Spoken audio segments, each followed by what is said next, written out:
Welcome back to Precision Health Decoded. Today's conversation is one I've been looking forward to for a long time. My guest is Burns Blaxall, a scientist, systems biologist, and one of the most experienced implementation leaders in precision health. Over the past several years, Burns helped build one of the largest precision medicine programs in the United States. And in this conversation, we explore a question that's becoming increasingly important. If we already have the data, why is implementation still so hard? I hope you enjoy the conversation. Burns. Good morning. It is simply an honor and a pleasure to have you here and this opportunity to sit down together and talk about precision medicine. You are christening the Precision Health Decoded podcast studio. So thank you for coming all the way up to Boulder, Colorado. I'm deeply honored. For this conversation. Is very exciting. I have so many thoughts that I want to explore with you, and you really don't need much of an introduction, but I would love it if you would just take a moment to talk about your journey, what got you into precision medicine, the highlights of your career, just for a few minutes to share with the audience. I actually started my journey here in Denver at the University of Colorado Health Sciences Center, where I was training with the group of Dave Port and Mike Bristow.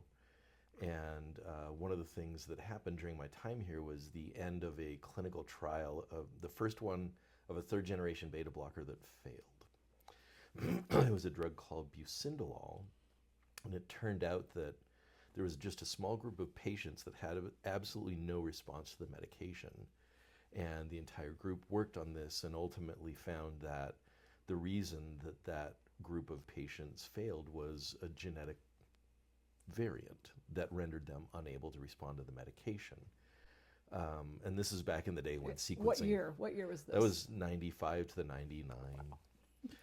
So this is when sequencing was, mouth pipetting and pouring gels and all this crazy stuff. I was doing that. Yes, might explain some things about me. But that really started my journey, and so I started trying to harness the power of DNA and RNA profiling to identify novel diagnostics and therapeutics. I went on to train with an amazing group at Duke University, and then upstate New York for faculty position, and then to Cincinnati Children's, University of Cincinnati. And then, so spent 25 years in academia really trying to identify all of these new approaches. That is a wonderful world to be in, but it's painful to know that good things are there that are not being implemented. Yeah. So I went to a hospital system and spent almost 6 years there creating from scratch a precision medicine program. And basically I was given the opportunity to have a budget and be left alone to develop this program. And it was super exciting, and we really focused on proactive healthcare. So shifting healthcare from reactive to proactive, implementing things like hereditary disease risk screening for cancer, cardiovascular disease, creating high-risk screening clinics for cancer and cardiovascular, hypertrophic cardiomyopathy center of excellence, and then a really big pharmacogenomics program that, to my knowledge, is probably one of the largest that's been implemented. And it was just very exciting to have that opportunity. Yeah, it's so impressive. It's so impressive. And to this day, you are very well known for what is truly a unique program here in the U.S. for sure. So you've spent most of your career trying to understand complex biological systems and how they interact and result in disease. And at the same time, now we're generating biological data at scale, and at a scale that would have been impossible to imagine even a decade ago, much less when you and I were just getting our feet wet in precision medicine, as we just talked about. And when I talk to healthcare systems, ministries of health, implementation leaders across the world, I keep hearing the same thing. Generating the data is becoming easier than deploying it. And we're producing more genomes, more methylomes, more proteomic and clinical data than ever before. But precision health adoption, as you've just alluded to, really remains surprisingly slow. You and I have talked a lot about this, most notably recently at the Precision Medicine World Conference a couple months ago, with various, key opinion leaders in this space. And I'm just really excited because now I have the opportunity to talk to you one-on-one about this and really explore your thoughts about it. So let's start with my first question. Okay. Do you think we've reached a point where data generation is no longer the primary bottleneck? And are we collecting the right data or simply more data? Yeah, I think to maybe take it in context, I think that for decades we have generated more data than we were able to implement. So when you think of a new medication, let's take the example that I trained under, beta blockers. When they were discovered, they were heretical. Why would you want to block adrenaline, which drives rate and force of contraction of the heart? And clinical trials proved that it worked, but it took decades for it to become a standard of care, and even longer for it to actually be implemented.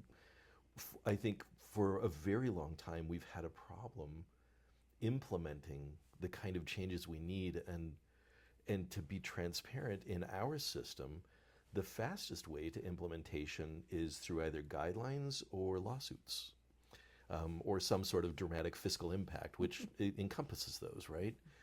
So now we're generating even more data, and it's super exciting, and there may be better ways now for us to analyze that data and integrate them, and we'll probably talk about that as well. But the main problem is still that of change management. And how do we implement? And, corporations around the world deal with this, because when you're trying to change a culture, it takes a minute. Our biggest problem is not the data generation. It is the developing the guidelines to ensure that the implementation happens and the infrastructure for that to happen. Our health system is not designed to be proactive. It's designed to find and fix, not prevent and be proactive. Such a great point. That's such a great point. Going back to where we are in this space right now in generating not just genomics data, but as I mentioned, methylomics, proteomics, metabolomics, et cetera. Yeah. What excites you the most, Burns, about today's multi-omics landscape? I think the opportunity to integrate it, and certainly the use of very niche AI tools, I think will be very important. I think back to the era of when we gave a gene a single function. And so a good example of this is, let's say, BRCA. So it's named the breast cancer associated gene, right? Yes. Yes. And for a long time, we thought of BRCA as predisposing for breast cancer. Well, it turns out it also predisposes for prostate cancer. And inside cells, signals that we thought went one direction actually can go 10 directions.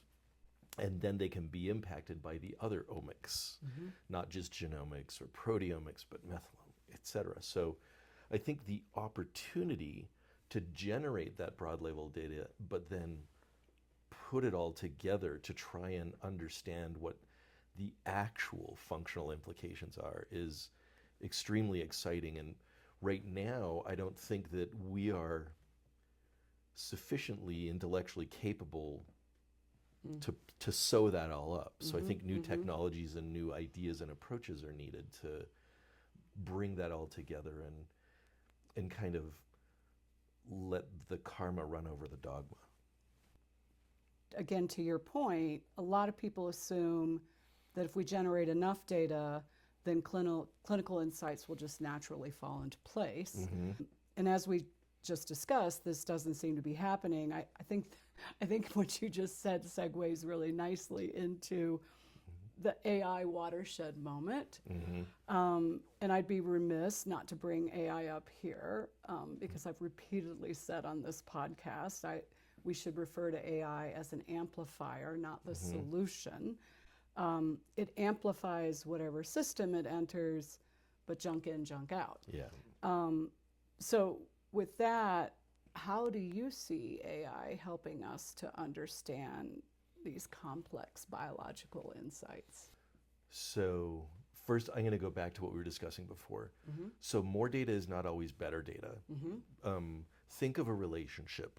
If you're having let's not call it an argument, a discussion about something, just because someone throws more data at you doesn't necessarily mean it's going to end better, right?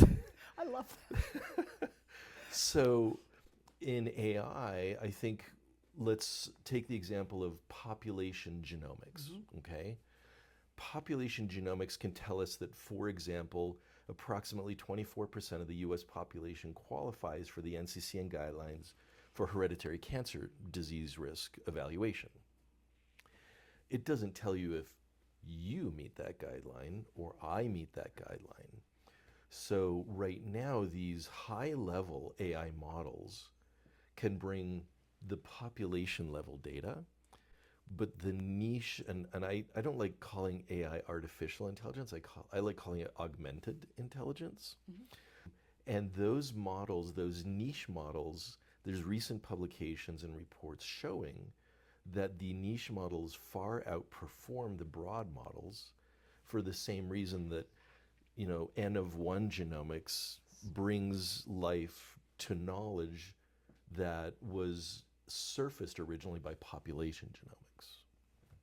I think a take-home lesson that we're hearing over and over, it's not the quantity, it's the quality. I mean, that's true in so many things, right? But having really exquisite phenotype data, longitudinal data, and then how we're using that.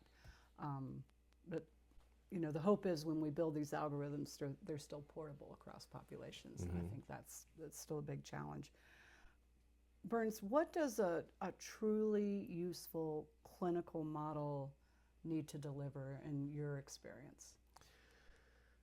Well, ultimately, it needs to deliver on the promise that you're going to improve outcomes. There are a lot of reasons why people try to implement things. Again, we revisit the litigious reasons or the financial reasons. First and foremost, we should be trying to improve patient outcomes. And to do so, despite some evidence to the contrary in current and other eras of the world, it requires emotional buy-in, and that requires a human in the loop. So not only is information no longer the bottleneck in data generation, but even just tools are also insufficient because there are still humans involved in delivering the care. And there's this recent data from Microsoft where they actually asked thousands of their engineers to stop using broad level AI models because they were actually more expensive than using the actual people. And I think it's very important for us to remember in healthcare that at the end of the day, it's still a human connection. A provider still needs to write the prescription for you. So in my view, allied health professionals like genetic counselors, pharmacogenomics certified pharmacists, people who understand somatic testing, are those humans in the loop that facilitate the implementation of the technologies like AI-supported decision support tools or evaluative tools that can make sure it gets to patients.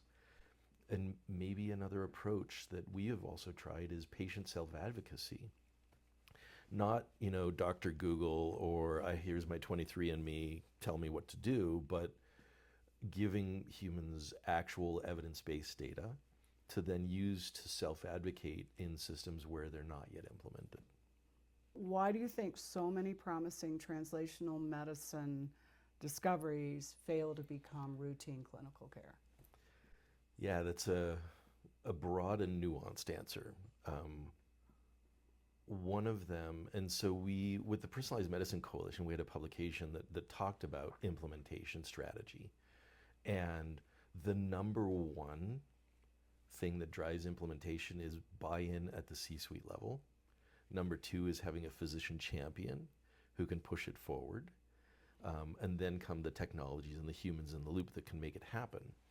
So, at least in the American healthcare system and worldwide, very sadly, you need some sort of financial imperative that drives the decision. So, for example, with proactive hereditary disease risk, somatic testing, pharmacogenomics, etc., at the end of the day, there is a financial incentive to do that because it reduces overall cost of care and shifts care from reactive to proactive. Sometimes that's a difficult discussion because someone like the chief financial officer is going to say, why do I want to have less ER visits and hospitalizations? That's how we make our money. And then it becomes a nuanced discussion about, well, yes, but we also pay penalties for having X percentage or more of 30-day readmits or hospitalizations. And so it becomes this almost educational discussion of how the finances do make sense. You can negotiate better contracts with payers, employers. There is capitated health care already with CMS, Medicare, Medicaid, and with payers that is coming. And so you will pay penalties if you're not at certain levels. Same holds true in long-term care facilities, et cetera. They have star ratings, et cetera. So I think the first and most important, at least in the American healthcare system and worldwide, is there needs to be demonstration that not only does it improve outcomes, but it reduces cost of care. So for example, England, the NHS, decided that pharmacogenomics made a huge amount of sense. And as you may recall, they promised that by 2025, they would have full broad panel implementation of pharmacogenomics. And unfortunately, here we are today, and they've just introduced their second gene drug pair, which is good. It's progress, but it turns out that change management takes a long time. And the humans in the loop are important, and sometimes humans are expensive, and people have to have the financial commitment to make that happen so that the patient outcomes get better. You made a really interesting point there that thinking back to my similar experience at the Colorado Center for Personalized Medicine and building that pharmacogenomics program and who the stakeholders were, that's a challenge, isn't it? Because the evidence that's needed for buy-in for clinicians is different than the health system CEO office than patients, right? Yeah, and I think the alignment of incentives is also important. As a physician, you may be compensated largely based on relative value units, RVUs. And do you get compensated for doing the right thing for your patients or just for checking these boxes that you have? So I have fought for a very long time to have precision medicine in implementation strategies actually be part of an annual evaluation. Have you done this to optimize these outcomes for your patients? Or can we incentivize you? And there's stark laws and things like that you have to be very careful of, but can we make it more attractive to you to implement these strategies because it's going to improve outcomes for your patients? So for example, we had in our system, when we implemented this, I love evaluating what happens after you implement, and that's incredibly important, and most people fail at it. They do a pilot, they don't evaluate the impact, and then they don't know if it worked or not. So we had a lot of evaluative tools for our implementation strategy. One of them was simply patient satisfaction, the Press-Ganey scores. And in ours, we had 99th percentile for the entire duration. So impressive. It's hard to get better. So impressive. And 15% of our patients in a highly competitive healthcare environment in Cincinnati, 15% of our patients were first-time visitors to our hospital system because of that program. Again, from the NHS, there was a publication. They did a big study, and they asked if people knew that they would respond differently to some drugs. Everyone said yes. They didn't necessarily know why. And then they learned about pharmacogenomics and were then asked, if you had the opportunity to do it, would you do it? 89% said yes. Yeah. So patients want this, they need to know about it, and we need to know how to give it to them. So along those lines, Burns, and maybe again reflecting on the Cincinnati experience, where do you think implementation actually breaks down? So it comes to infrastructure. If if, for example, we bring a technology forward, we have this new AI tool and it's going to teach you, dear physician, on how to treat your patient. But also, dear physician, you have 12 minutes to see your patient, document these 500 things that you're supposed to do, and you also probably 70% of the trained physicians providing care today were not educated with precision medicine approaches. So if we just try to educate or force all of the providers to do it, that's enormous. And the education needs to be part of it, but it needs to start in like medical school, pharmacy school, etc. So that's why I think allied health professionals are so important, and systems that commit to providing those to support the physicians so that they don't feel they have to take everything on, and that they have support in helping make these decisions, whether it's, genetic counselors or a pharmacist who's trained in pharmacogenomics who can optimize medications across the care team instead of the physician just fixing their one medication or two that they prescribed. That infrastructure is absolutely critical, and it has been proven time and again in published reports and anecdotal data that in the absence of that human in the loop, if you just throw technology or data at people, and you have experience here in Colorado, if you just throw that data at people, it's not going to really change the outcome. Sadly not. Many of the conversations that I'm currently involved in aren't asking whether precision health is possible. It's how to move from a successful pilot to a sustainable program. Mm-hmm. And not just in a single healthcare system, but at a national scale, recognizing that every nation is different. Burns, what do you think are the biggest barriers to making that transition at the national level? And again, recognizing that the US is different from the UK, from Southeast Asia, et cetera. At the very largest scale, the regulatory components and the coverage are so important. So you're aware we've done a lot of work advocating just for coverage. In 2022, we introduced the Right Drug Dose Now Act in Congress. It took until 2025 for them to take any action. And right now, Medicare and Medicaid will pay for a pharmacogenomic test for anyone who warrants it, a broad panel test of 6 genes or more. And when you think of the average long-term care facility resident takes greater than 13 prescribed medications per day, we could have an enormous impact there. So the coverage is there for the, let's call it the technology, the test, and maybe even the decision support that goes along with it. But how do we get it into the population? So there needs to be another layer of coverage, and that would be for the allied health professional, let's say a pharmacist in this case, to pay for that. Pharmacists are not enrolled providers in most states. They are in a few. And yet they get 5 times the education of medication management that any physician gets. And this is not a ding on any physician, but this is that's what they're trained to do. So they can be really helpful across the care team.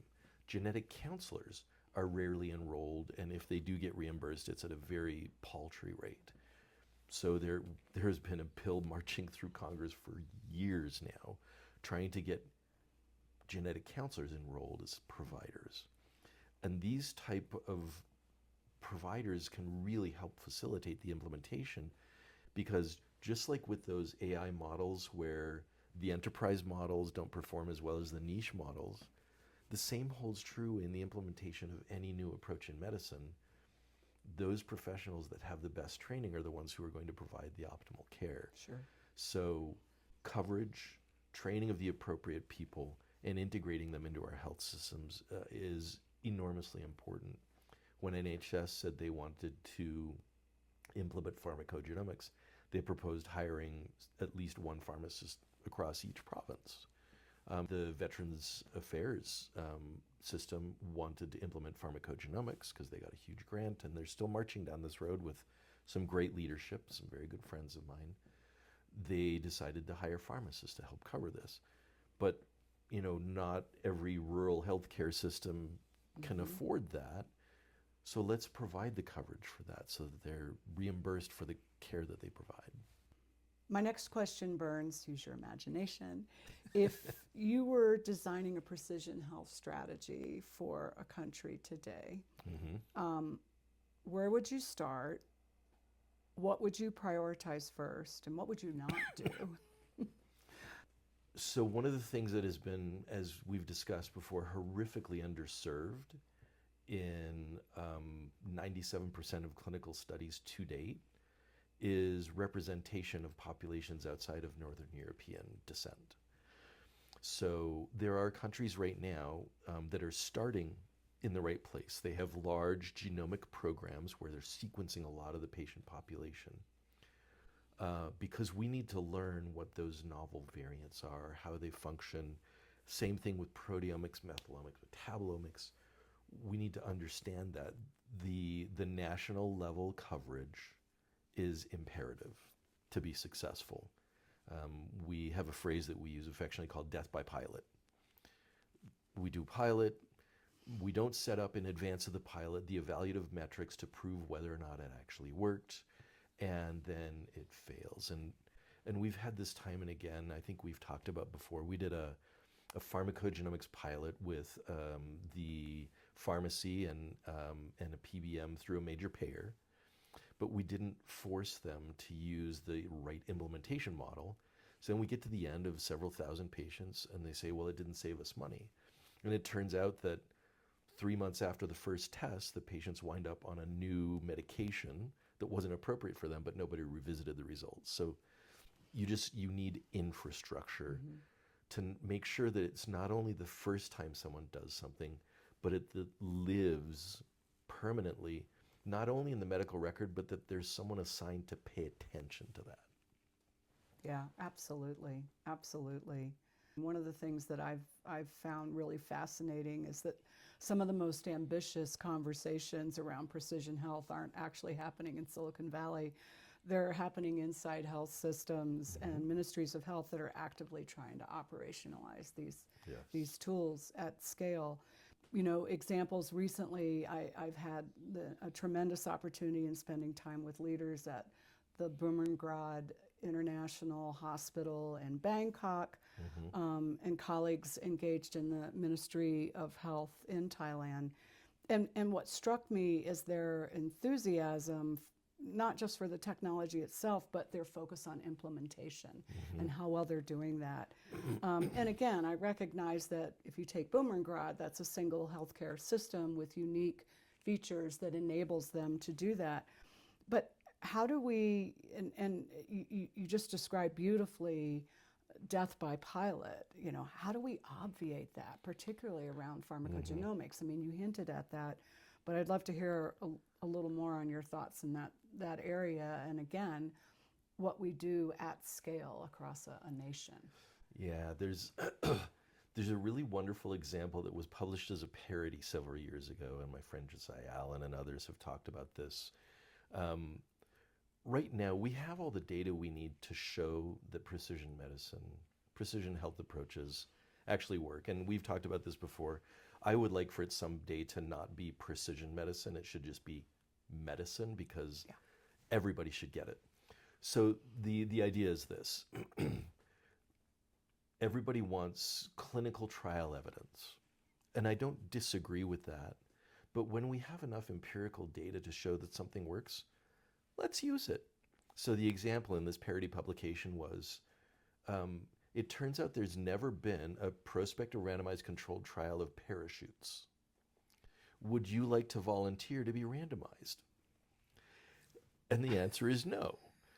So when we have enough Great empirical analogy. data, let's march forward with that. We know we have already published data that proactive healthcare provides better outcomes, reduces cost of care. There are published data demonstrating a reduction in cost of care with pharmacogenomics, reduction, improvement in outcomes. Same thing with all sorts of, hereditary cancer testing dramatically reduces cost of care in that 15% of patients, 12 to 15% who have a hereditary cancer risk, because it costs so much more to take care of stage 3 than to prevent stage 1.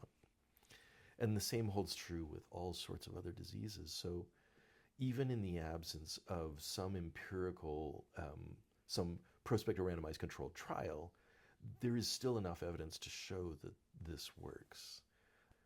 I think you asked me what I would not do. Mm-hmm.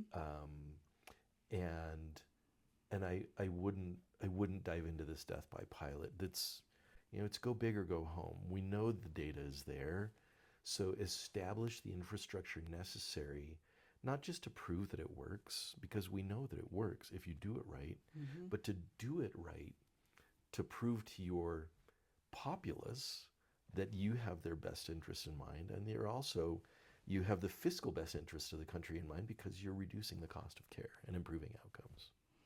You hit on something that, same thing. I hear over and over, the need for clinical trials. A pretty well-spoken, outspoken leader in one of our private, one of our private payer systems said to me not that long ago, Kathleen, diagnostics is going to continue to struggle because it's not undergoing the same rigor as therapeutics. And we have this conversation, at the Personalized Medicine Coalition every single year. What is it going to take, to your point, evidence generation and the parachute analogy, which I love. How do we overcome that in the US? Yeah, I think and around the world. For the longest time, diagnostics were just part of that differential diagnosis a physician would take to try and understand your disease. And so we take it for granted that it's just this little tool in the bag that you can pull out, and if it's a nail, you use a hammer and you figure it out and you move on. And the way I see it, with the data and evidence generation that we have now, maybe diagnostics actually becomes the front door. So if you come and you say, I think I have these symptoms, it's not just the tool in the bag, it becomes the front door that actually defines your treatment route. We have this example in oncology with companion diagnostics for these, precision medicine tools. And they dictate the way that you treat going forward. And I think we have underutilized that approach with so many other diagnostic tools, because we know that, for example, hereditary cancer testing can guide certain therapies even after you're diagnosed. Pharmacogenomics dictates the way that you should be treated. And we need to create these clinical pathways, as it were, to utilize the diagnostic tools we have. Again, there's been this great debate in the United States over laboratory developed tests and the regulation of these. And it's a real catch-22, because I love the idea of regulating a test to make sure that it's empirically accurate. And we need to have that kind of evidence. At the same time, if you take that regulatory approach, anytime something new comes along, like a new gene gets discovered that you want to, or a new methylome, or a new integration of all sorts of omic data comes along, you need to go through this multi-year regulatory process to change the current test. So I am all for making sure that laboratories develop accurate, evidence-based tests. And God knows there's plenty of direct-to-consumer stuff out there that is not.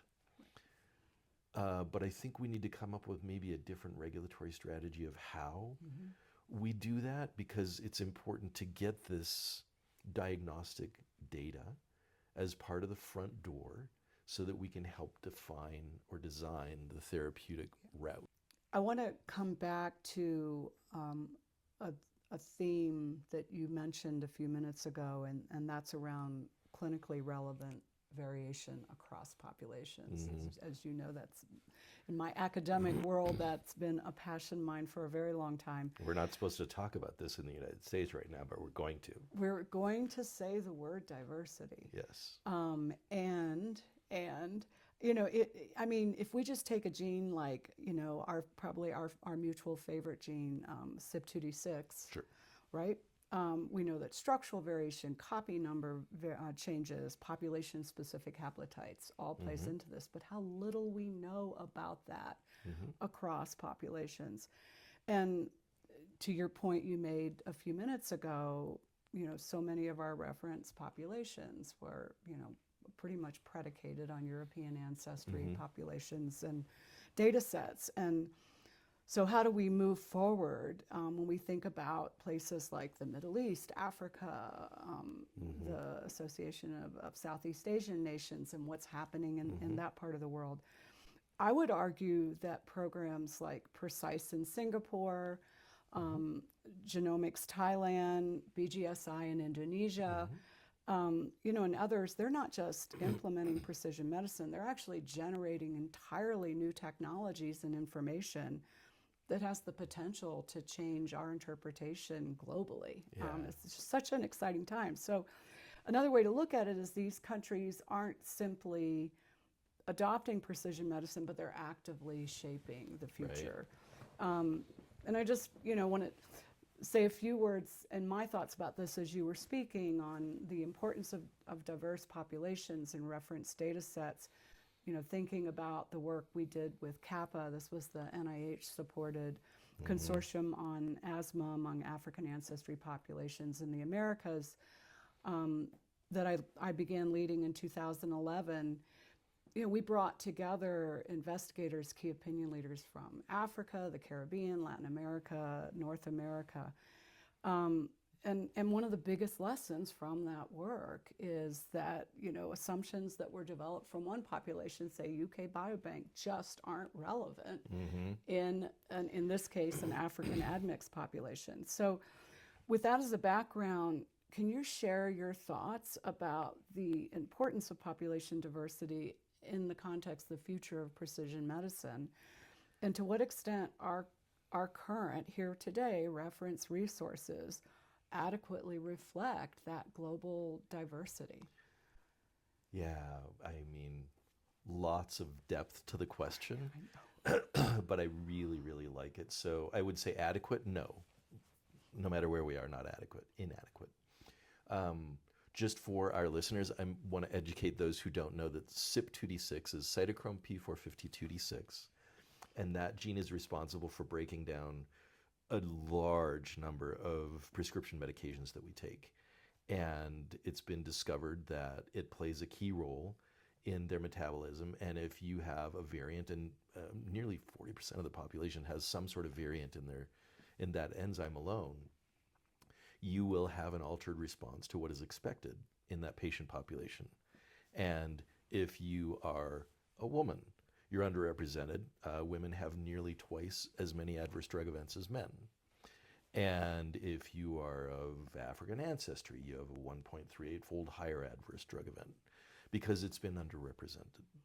There was a really fascinating study that was done by group at University of Pennsylvania along with at Stanford. Terry Klein is a senior on this, and they looked at the UK Biobank across 200,000 genomes and just looked at common variations known in pharmacogenes, and it turns out that there was a dramatic, they called it biogeographic diversity. And so getting to your point, these population studies we've done have not really been populations outside of Northern European descent.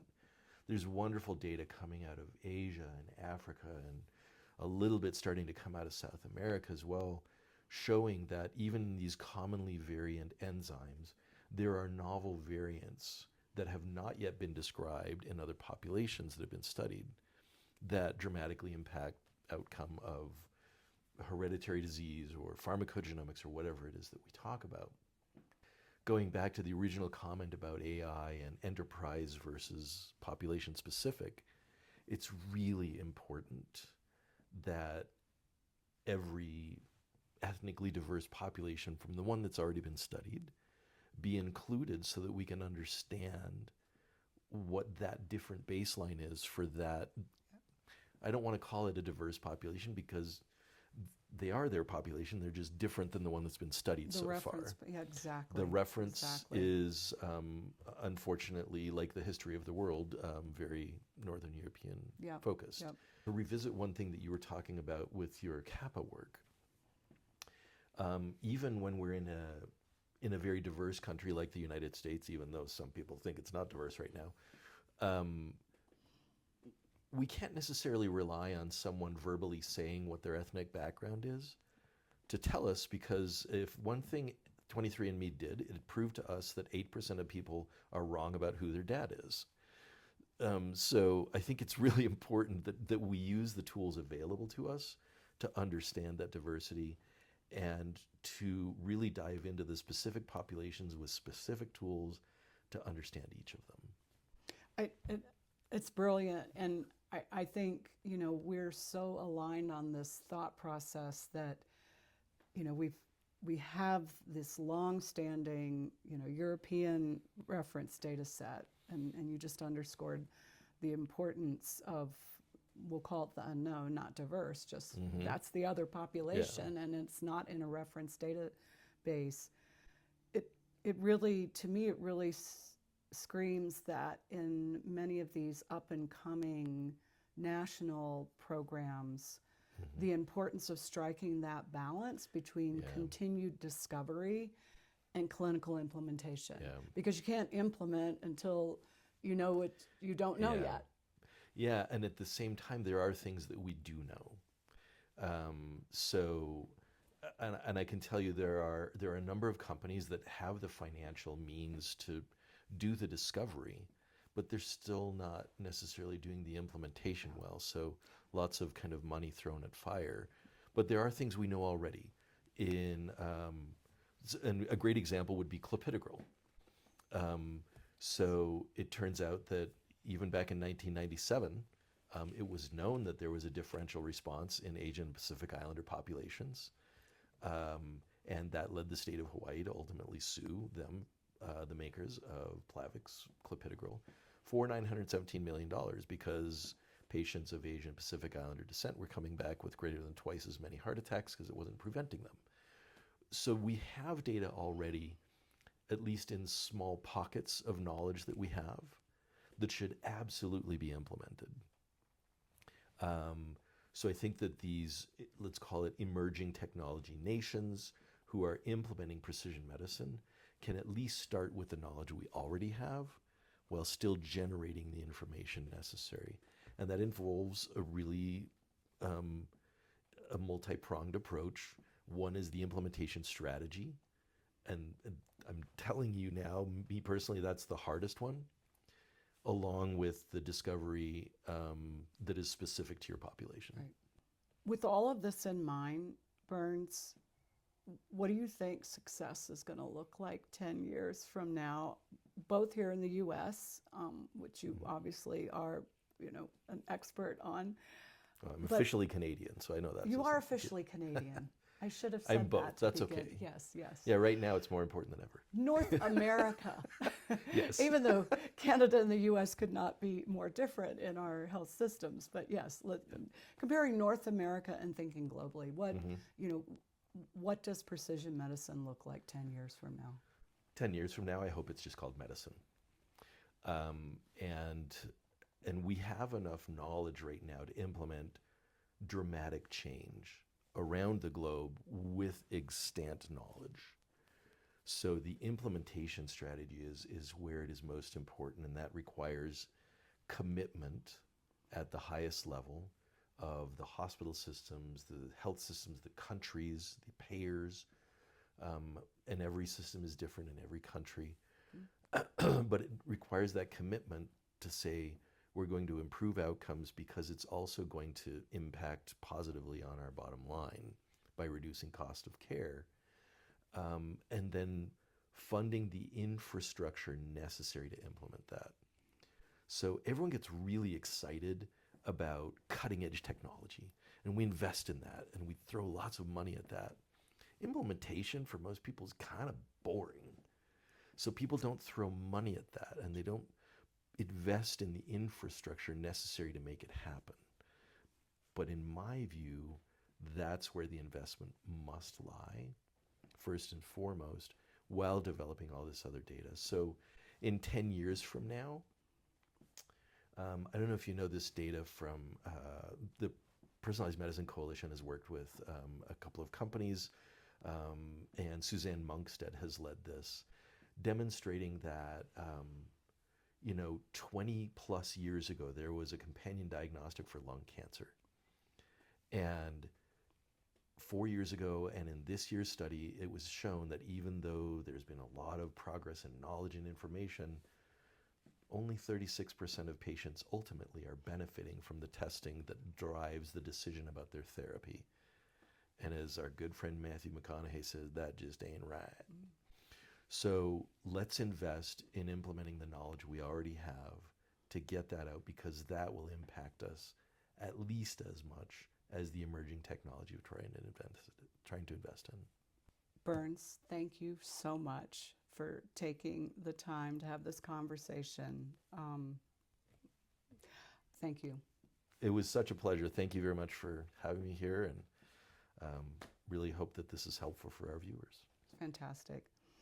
With that, a reminder that this is Precision Health Decoded. Precision medicine won't be built by technology alone. It will be built by systems that turn data into decisions and decisions into care. I'm Kathleen Barnes, Burns Blaxall. Thank you so much for joining us at Precision Health Decoded. Thank you so much. It's a privilege to be here. I appreciate it.